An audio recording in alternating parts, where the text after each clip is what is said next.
मुझे बताएं, supreme court का जो डिसीजन आया है, क्या लगता है, होंगे इलेक्शन? मुझे नहीं लगता ये इलेक्शन हो। अरे क्यों भाई?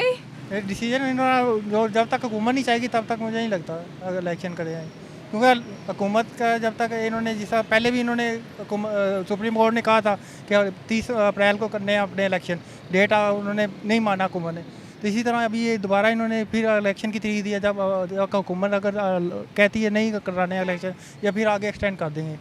तो ये मुझे नहीं लगता कि ये इलेक्शन हो इसके, ये आगे एक्सटेंड कर देंगे, फिर जब तक हुकूमत नहीं चाहेगी तब तक इलेक्शन नहीं होगी। यानी पाकिस्तान की सबसे बड़ी अदालत है सुप्रीम कोर्ट, उसका फैसला आने के बावजूद आवाम को यकीन नहीं है कि इलेक्शन हो। वो हुकूमत जो नहीं चाहती ना, हुकूमत जब तक नहीं चाहेगी तब तक वो इलेक्शन नहीं, वो तो कह रही है कि हम सुप्रीम कोर्ट का फैसला नहीं मानते। तो वो हुकूमत सुप्रीम कोर्ट से बड़ी हो गई है अब। तो वो यही चाहे, हुकूमत का तो यही है ना कि वो सुप्रीम कोर्ट के फैसलों को मानते ही नहीं। वो तो कहते हैं बेंच को फुल बेंच कोर्ट बनाए, तो वो थ्री बेंचेस को तो मानते ही नहीं, 3 जजेस को। तो वो तो कहते हैं फुल कोर्ट बनाए। फुल कोर्ट जब तक नहीं बनेगा वो तब उनके फैसले नहीं मानेंगे। हाँ जी, बिल्कुल बन भी गया, ये फिर भी नहीं माने। मानेंगे, यही इनका मौका है। मुझे तो नहीं लगता ये इलेक्शन होंगे।